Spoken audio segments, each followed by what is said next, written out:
SIO کرے گی Assam police بربریت کے شکار معین الحق کے بچوں کی تعلیمی کفالت۔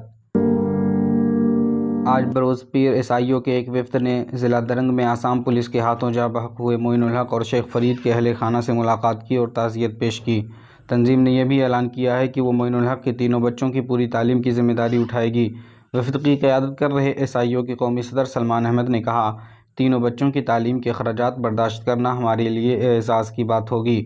ہم نے ان کے اہل خانہ سے جب اس بات کی درخواست کی تو ان کی جانب سے اسے قبول کر لیا گیا۔ ہم ان کی بہتر زندگی اور خوشحالی کے لیے دعا کرتے ہیں اور ان لوگوں کے لیے سخت سزا کا مطالبہ کرتے ہیں جنہوں نے انہیں اس تکلیف سے دوچار کیا۔ معین الحق کے پسماندگان میں ان کے والدین، بیوی اور 3 بچے جن میں 2 بیٹے مقدس اور مقدس علی اور ایک بیٹی منظور بیگم ہے۔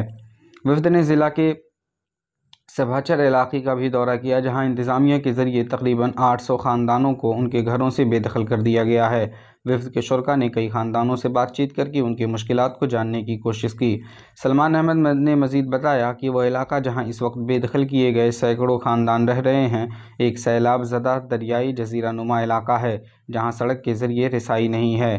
انہیں ٹین کے چھتوں کے نیچے عارضی پناہ گاہوں میں رکھا گیا ہے۔ انہیں پانی، غذائی خوراک اور ادویات جیسی بنیادی سہولیات کی اشد ضرورت ہے۔ حکومت فوری انہیں ضروری ریلیف فراہم کرے۔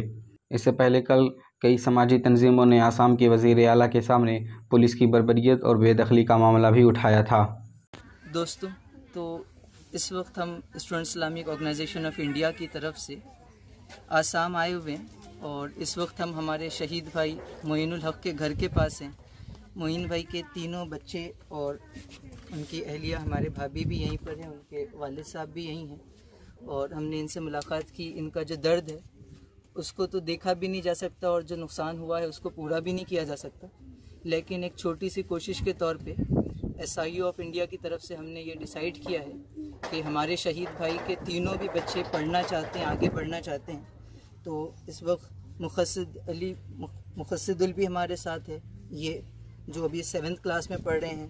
منظورہ بیگم ان کی بیٹی چھوٹی، یہ بھی 3rd اسٹینڈرڈ میں ہیں، اور ان کا چھوٹا بھائی مقدس علی یہ اس وقت سو رہا ہے، یہ بھی آنگن واڑی میں پڑھ رہا ہے۔ تو ہم لوگوں نے اس بات کا ڈیسیژن لیا ہے کہ انشاءاللہ یہ بچے جتنا بھی پڑھنا چاہیں گے فیوچر میں، انجینئرنگ کرنا چاہ رہے ہیں، ڈاکٹر بننا چاہ رہے ہیں، سول سروسز کرنا چاہ رہے ہیں، انڈیا میں پڑھنا چاہ رہے ہیں، باہر پڑھنا چاہ رہے ہیں، تو جیسی بھی ان کی ایجوکیشن ہوگی اور جتنی بھی ہوگی ہم اس کو اپنی خوش قسمتی سمجھیں گے کہ اگر اس کو ہم SIO کی اور سے بیر کر سکیں۔ ہم نے جو ہے وہ ہمارے شہید بھائی کے گھر والوں کو ریکویسٹ کی اور انہوں نے اس کو قبول کیا، تو انشاءاللہ ہم آنے والی ان کی پوری ایجوکیشن SIO کی طرف سے کرنے کی کوشش کریں گے۔ ہم اللہ تعالیٰ سے دعا کرتے ہیں کہ اللہ تعالیٰ ہمارے تینوں بچوں کو بہت اچھی زندگی دے اور ان کو آگے بڑھائے، اور جن لوگوں نے ان پر ظلم کیا ہے اللہ تعالیٰ ان کو جو ہے وہ اس کی سزا دے۔ جزاک اللہ۔